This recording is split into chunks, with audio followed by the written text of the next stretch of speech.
Hello and welcome. My name is Manzel.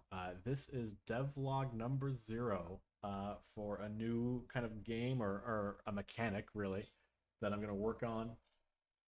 I hope to share a bunch of it on YouTube, uh, which I'm calling spell tracing.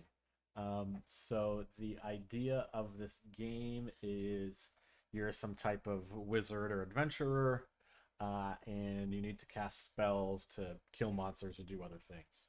Um, you're gonna pick a spell out of your spell book or however I end up having you cast spells, and then to actually execute the spell, you have to trace the path, and each spell will have a little different path.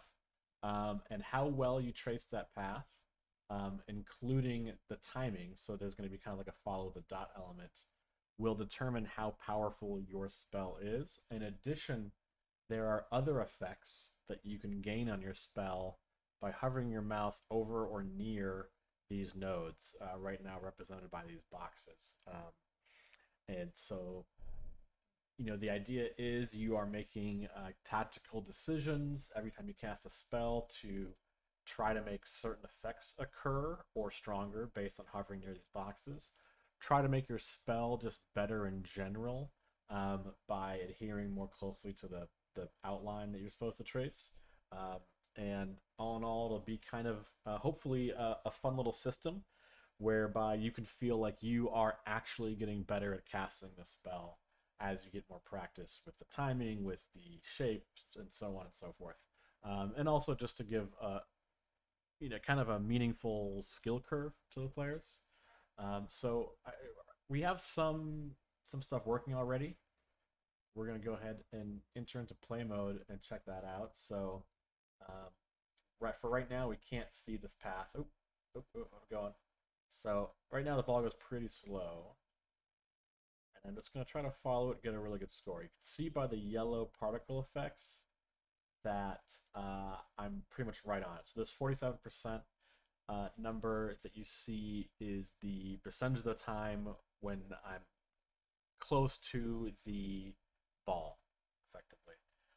This power score is basically like some type of score that takes in your average and standard deviation and spits out a score. This doesn't really matter for now, other than to say that a higher power score is better, lower average and lower standard deviation are better. So let's reset this. And this whole thing starts when my mouse goes over this box. Uh, However, as I mentioned, these nodes, as I call them, in theory would give me a bonus, or give me points. So this number that you see in yellow is the number of kind of channeling points or whatever you want for these nodes you want to call them. Here it is in action. So I'm just gonna do this. Then I'm gonna chase the ball. The range on these boxes is pretty small, um, so we only charge when we're on them. But and so this is pretty good. 84, good higher score, nice average, nice deviation on a thing. That's great. Um, you can score these boxes even when you're not close to the ball.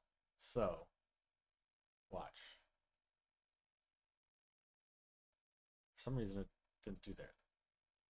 That one charges, and then now let me try to get some accuracy. And you can see that particle effect change. My power score is 0, obviously because I waited a long way along over here. That's just how it goes. So that is that. Let's take a look at the code behind it. So right now it's pretty simple. There's this spell object. All it does is have a list of nodes, tells it the speed I want the ball to go at. Here's the path. Here's that ball. I'm calling it the bunny. And all it really does is start the spell here, start the tracing thing. So locks you out from restarting, sets the moving to true, and starts these two coroutines. Two coroutines are trace spell. All this does is move the ball.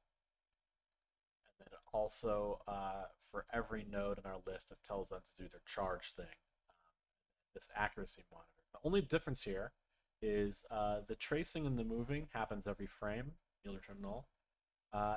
The accuracy monitor only triggers every 10th of a second. So that's just to kind of keep the load down a little bit.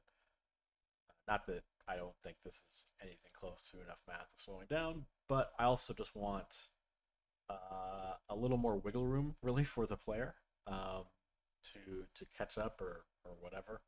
Uh, what else do we have in the code? The nodes, all they have is a little charge and it resets the text. Like, everything's combined here. This is not good code. Scoreboard, that's this guy in the top left on in Unity.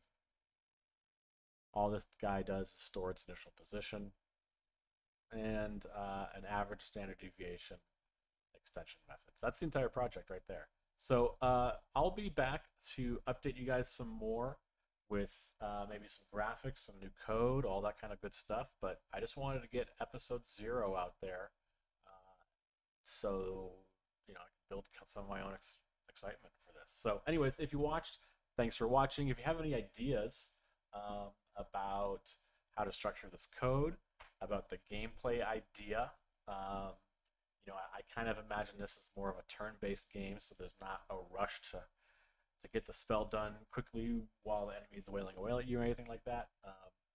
So that's kind of the basic idea, and we'll see where it goes from there. I'm definitely gonna be open to a lot of ideas. So cheers.